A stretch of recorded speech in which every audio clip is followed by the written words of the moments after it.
Ya Arhamar Rahimin, irhamna.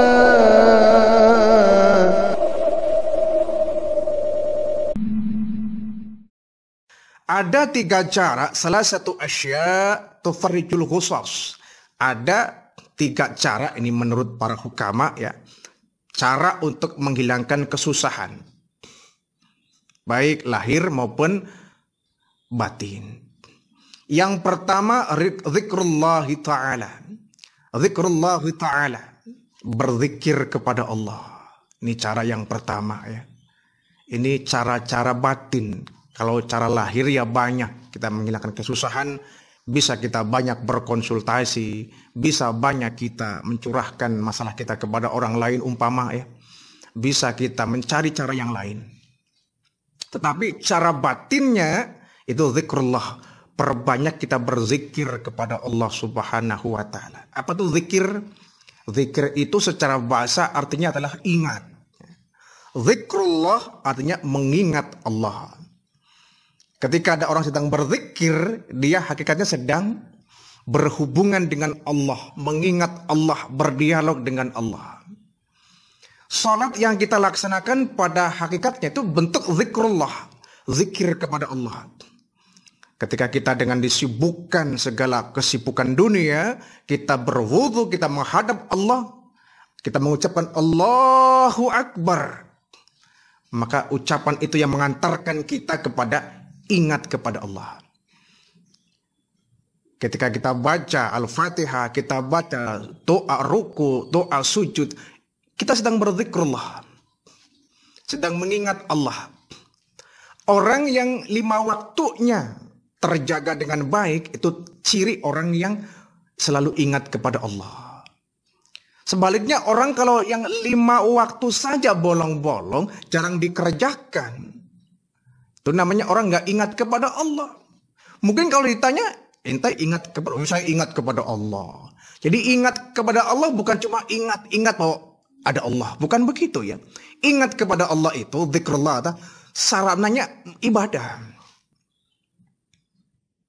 Belum dikatakan dia ingat kepada Allah kalau 5 waktunya dan ibadah yang lainnya dia abaikan. Maka sholat merupakan salah satu cara kita zikrullah, mengingat Allah. Ketika kita sujud, ya, berlinang air mata, mengingat semua masalah dunia kita, ingat dosa-dosa kita. Ya. Apalagi sujud tengah malam, ya, dikala orang lain sedang tidur, dikala orang lain sedang asik menikmati mimpinya, kita bangun di tengah malam, mengambil air wudhu, sujud di hadapan Allah, beristighfar kepada Allah. Dengan hati yang gemetar, berlinang air mata, terbayang semua dosa. Zikrullah, mengingat Allah. Maka kalau kita ingat kepada Allah, ya Allah juga akan selalu ingat kepada kita. Allah mah bagaimana kita? Kita lupa kepada Allah, bagaimana mungkin Allah ingat kepada kita? Kita pun akan diabaikan oleh Allah, akan dilupakan oleh Allah. Tidak akan dihiraukannya kita. Kenapa? Kitanya tidak menghiraukan Allah Subhanahu wa ta'ala. Jadi ketika sedih, ketika masalah menghantui kehidupan kita, kita tidak perlu banyak cerita sebetulnya kepada orang lain ya. Curhat sana, curhat sini. Walaupun itu mungkin bisa meringankan beban pikiran kita, barangkali. Tapi orang kalau terlalu banyak curhat kepada orang lain, itu menandakan dirinya begitu lemah. Semakin banyak dia curhat kepada orang lain atas masalah yang membelit kehidupannya, menunjukkan di depan orang lain bahwa dia orang yang tidak bisa menangani masalahnya sendiri. Walaupun mungkin orang yang kita ajak curhat nggak jadi masalah, dia mau mendengarkan keluhan kita. Tapi kalau setiap saat kita punya masalah, larinya ke dia terus, curhat lagi, dia lama-lama jenuh. Ini orang itu sedikit-sedikit curhat, apa nggak bisa nangani sendiri? Wong setiap kita punya potensi masing-masing, memiliki potensi yang sama untuk bisa menangani masalah. Masalahnya kita telaten apa tidak cara menangani masalah itu. Kalau orang telaten, sabar, tekun, dia nggak akan butuh kok curhat kepada orang lain. Orang yang selalu curhat itu orang yang mungkin dia nggak mampu menangani masalahnya sendiri. Ya padahal bukan tidak mampu, ya semua kita mampu, asalkan kita mau berusaha bagaimana menangani masalah kita. Ya selama orang yang kita ajak curhat itu welcome dengan tangan terbuka menerima keluhan kita. Tapi kan orang ada titik jenuhnya satu saat. 1 kali 2 kali kita curhat kepada orang lain, dia mungkin akan mendengarkan keluhan kita. Tapi kalau setiap saat kita punya masalah, larinya ke orang lain, curhat kita, menangis kita di sana, minta pendapat ini, pendapat itu, minta saran ini, saran itu. 1 kali 2 kali mungkin orang iya. Tapi kalau berkali-kali mereka lama-lama jenuh. Jadi daripada kita curhat kepada orang lain, lebih baik kita curhatnya kepada Allah Subhanahu wa taala melalui zikrullah. Kenapa? Yang memberikan masalah kepada kita, yang memunculkan masalah dalam kehidupan kita, ya tentu Allah Subhanahu wa taala, sang sutradara kehidupan. Kalau kita serahkan semuanya kepada Allah Subhanahu wa taala, Allah pun akan memberikan solusi kepada kita setiap kali menemukan masalah. Kalau kita minta solusi ke orang lain, belum tentu orang kemudian akan memberikan solusinya. Tapi kalau solusi datangnya dari Allah melalui ilham-ilham yang muncul dari pemikiran kita, tanpa harus kita minta saran kepada orang lain, kalau saran itu datangnya dari Allah, insya Allah akan menyelesaikan masalah. Ya mungkin ada orang yang ya selalu kalau diberikan nasihat, sarannya bagus, sarannya berhasil, nasihatnya selalu jitu ada. Tapi biasakanlah kita setiap kali ada masalah, lebih seringlah kita ingat kepada Allah, curhatnya kepada Allah Subhanahu wa taala. Kalau curhatnya kepada Allah, yang lain kecil semua. Jadi ketika kita berdoa Rabbik firli warhamni wajburni warfa'ni warzukni wahdini wa'afini wa'fu'ani, kita sedang mengadu nasib kita kepada Allah. Itu kan curhat kita kepada Allah.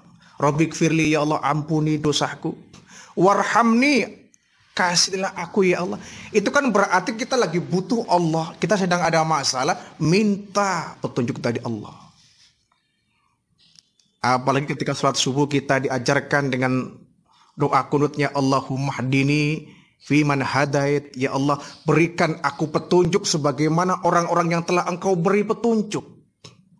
Wa'afini fi man afait, ya Allah berikan aku kesehatan sebagaimana engkau telah memberikan orang-orang di luar sana dengan kesehatan. Jadi setiap masalah kita curhatnya kepada Allah Subhanahu wa taala. Paling tidak ketika kita punya masalah yang membelit pikiran kita, kemudian kita berwudu, kita sujud di hadapan Allah, kita melaksanakan zikir kepada Allah, yakinlah ala bi dzikrillahi tatmainnul qulub. Dengan kau berzikir kepada Allah, hatimu niscaya akan tenang. Ada orang yang dapat masalah larinya malah ke minuman keras. Kata mereka ya, dengan meminum minuman keras atau ngobat ya, katanya fly in the sky, semua masalah hilang. Tapi kan ketika itu ada orang yang mungkin ketika dia punya masalah, dia larinya ke minuman keras, mungkin dia akan sejenak hilang tuh masalah, akan ringan beban hidupnya. Tapi apa ketika itu, ketika dia mabuk, ketika dia teler gak berdaya, dia melayang ke langit, semua masalah hilang, itu kan sementara.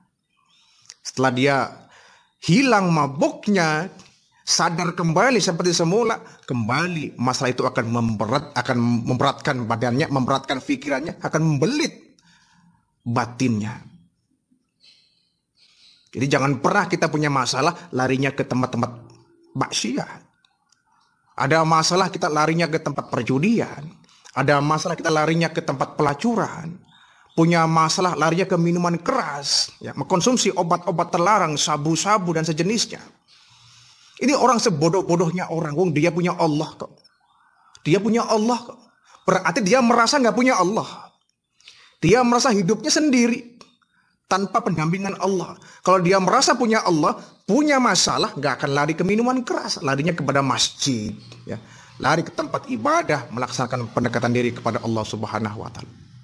Maka yakinlah ketika kita punya masalah, kemudian kita curhat kepada Allah, kita memperbanyak zikir kepada Allah, kita akan merasakan ketenangan di sana.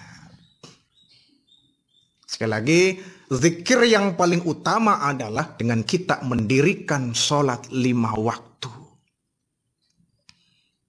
Kalau orang sudah disiplin melaksanakan sholatnya, dia akan merasa terawasi oleh Allah. Dia akan merasa ketika ada masalah, kepada Allah lah minta pertolongan. Kepada Allah kemudian kita mencurahkan masalah kita. Kita boleh ketika berdoa, kita berdialog kepada Allah. Dengan bahasa kita tidak apa-apa. Ya Allah, hamba saat ini sedang resah ya Allah. Masalah bertubi-tubi datang ya Allah. Datang silih berganti, masalah ini selesai, datang masalah yang lain. Ya Allah, berat ya Allah. Hamba merasa lemah ya Allah. Bantu ya Allah, tolong ya Allah. Masalah ekonomi rumah tangga, anak belum bayar SPP umpama ya. Cicilan motor belum selesai, rumah pun masih terbengkalai. Ya, susah ya Allah, pusing ya Allah, minta solusi ya Allah. Kita berdialog dengan Allah boleh, tanpa harus menggunakan doa-doa yang resmi. Ya, itu boleh, sah. Kita sedang berdoa kepada Allah, menggunakan bahasa apapun boleh. Ya memang utamanya menggunakan doa-doa yang diajarkan Nabi, ya, doa-doa yang diajarkan oleh Al-Quran, kan banyak di sana. Ya, doa-doa yang intinya minta solusi atas segala permasalahan yang kita miliki. Banyak, Nabi banyak mengajarkan doa-doa di sana. Ya. Tapi kalau kita menggunakan dengan bahasa kita berdoa curhat kepada Allah, ya itu juga boleh, nggak ada larangan. Jadi masalah yang ada pun saat kita curahkan kepada Allah, minta tolongnya kepada Allah, paling tidak kita akan merasakan ketenangan batin. Orang yang 5 waktunya terjaga dengan baik, dia punya stabilitas pemikiran, ya, stabilitas jiwa, stabilitas ekonomi, dan stabilitas kehidupan yang lain. Karena dia memiliki pendekatan khusus kepada Allah, ya, zikrullah dengan 5 waktunya.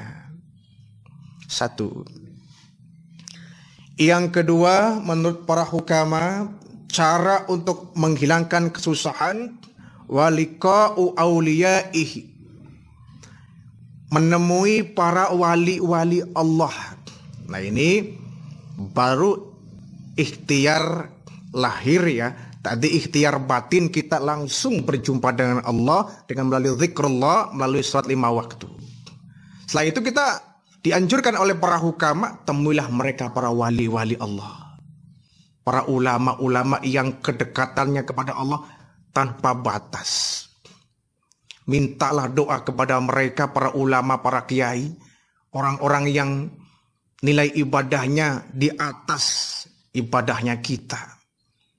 Orang yang sepanjang malam senantiasa bertaqarrub ilallah sujudnya. Nah, kita minta tolong kepada para kiai. Minta amalan itu boleh. Pak Kiai, saya sedang ada masalah, minta amalan. Zikir seperti apa Pak Kiai? Kita boleh minta amalan zikir ya. Barangkali kita kurang paham di masalah itu. Tanya kepada para ulama. Oh, nanti kamu baca ini, zikir ini, zikir itu. Ya. Kita memperbanyak mendekatkan diri kepada orang-orang yang memang dia dengan Allah dekat itu. Ada wasilah ya. Memperbanyak minta doa kepada mereka itu bagus, nggak ada salahnya. Kita mau doa sendiri itu juga bagus. Ah, ngapain minta doa kepada para kiai, para ulama, orang lain, langsung aja minta kepada Allah doa sendiri pribadi. Itu enggak masalah, boleh-boleh saja. Tetapi orang yang antara dia dengan Allah nggak ada jarak, yang mungkin doa mereka mustajabah, ini juga perlu kita dekati mereka. Pak Kiai, ya, kami sedang ada masalah, mohon doanya agar masalah ini bisa diselesaikan. Dia berdoa kepada Allah. Mungkin doa kita kurang nyambung kepada Allah, tapi doa para ulama, para kiai-kiai kita yang memang pendekatan dia kepada Allah luar biasa.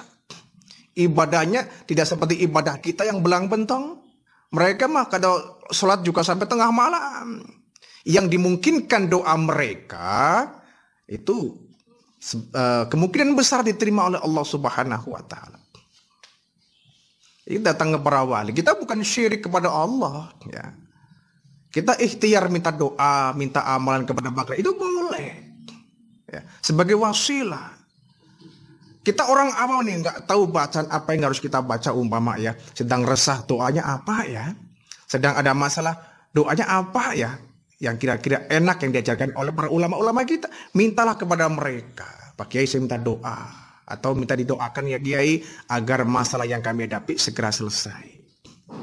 Minta bantuan orang lain. Karena siapa tahu doa kita agak ngegerandet tapi dibantu dengan doa para kiai insya Allah mustajab. Gitu. Datangi mereka ya. Asalkan awas ya. Datangnya jangan ke kuburan kemudian minta kepada sang ahli kubur. Ini yang salah. Ya, ini yang salah. Ada orang punya masalah, kemudian dia datang ke makam ibunya, ke makam orang tuanya, makam bapaknya. Kemudian dia ngobrol di situ, Pak. Saya sedang ada masalah, doain, Pak.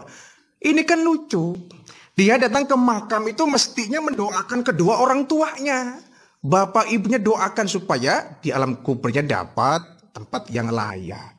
Bukan dia datang ke kuburan orang tuanya dan ngerengek minta dibantu masalahnya. Minta bantu apa?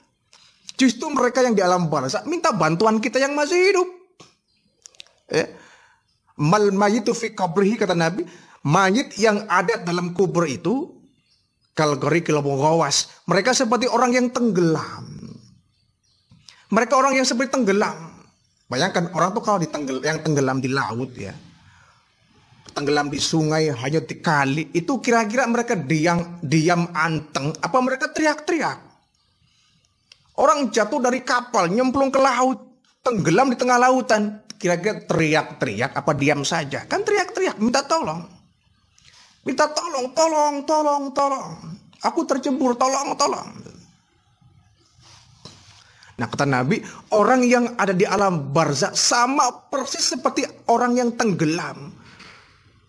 Kalau ghariqul mughawas, seperti orang yang tenggelam, minta tolong kepada yang masih hidup.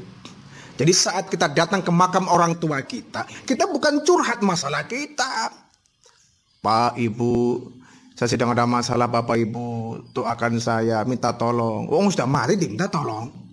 Ya.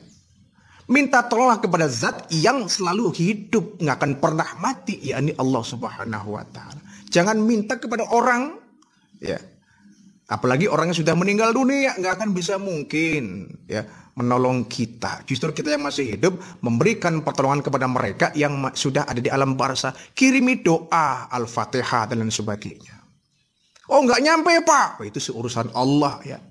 Doa kita nyampe atau tidak untuk orang yang di alam barzakh itu bukan urusan kita, itu urusan Allah.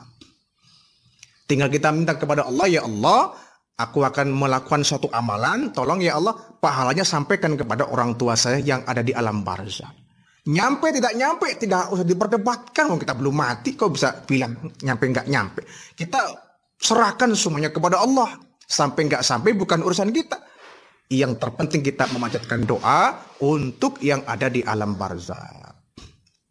Jadi kalau sedang ada masalah, bukan kita datang ke kuburan minta doa kepada orang tua kita yang sudah meninggal dunia. Tapi liqa'u awliya'i, berkunjunglah kau kepada para wali, para ulama, para kiai, para asatidz yang mereka ibadahnya luar biasa. Yang doa mereka kemungkinan besar diijabah oleh Allah Subhanahu wa Ta'ala agar bisa ya, membantu kita dalam menyelesaikan masalah yang kita hadapi. Ya. Yang ketiga, menurut hukama, cara untuk menghilangkan kesusahan adalah wa kalamul hukama'i, mendengarkan nasihat para hukama. Ya. Mendengarkan nasihat dari orang-orang yang mendapatkan hikmah, ilmu hikmah ya. Ilmu hikmah ini tidak sembarangan diberikan kepada orang loh ya. Tidak semua orang mendapatkan anugerah berupa hikmah ini. Jadi hikmah ini kecerdasan di atas kecerdasan orang yang mendapatkan ilmu hikmah ini. Para nabi, para rasul mereka mendapatkan hikmah dari Allah Subhanahu wa Ta'ala. Jadi mengetahui sesuatu yang orang lain tidak tahu, itu hikmah. Bisa mengetahui sesuatu yang orang lain tidak tahu, yang orang lain secara umum mungkin nggak bisa, dia mah bisa, itu orang ahli hikmah itu. ilmunya di atas rata-rata orang yang biasa. Ya. Mungkin di antara kita kalau Allah berkehendak ada yang diberikan hikmah, ya. Cuma hikmah ini hanya diberikan kepada mereka orang-orang yang hatinya bersih. Kelompok para wali, kelompok para ulama, para kiai yang ibadahnya top.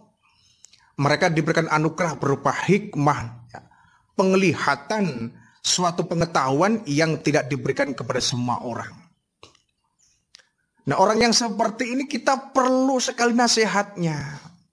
Karena apa? Dia mengetahui yang orang lain nggak tahu. Dia mengerti yang orang lain nggak mengerti. Perbanyak kita minta nasihat dari mereka. Ya.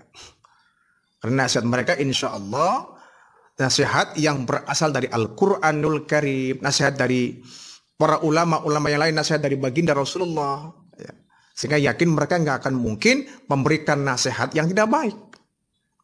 Pasti nasihat yang mereka berikan kepada kita nasihat yang baik untuk kehidupan kita, ya, agar saat kita mendapatkan masalah kita ada titik terangnya, ada lampu, ada lentera di mana kita bisa membelah kegelapan, ya.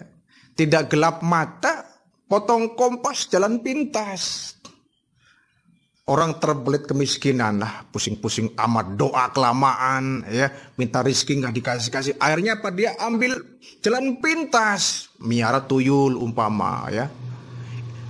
Ini kan syirik dia.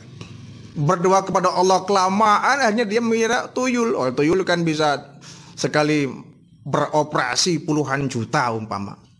Tapi kan itu bukan solusi, ya. Miara babi ngepet umpama, itu bukan solusi.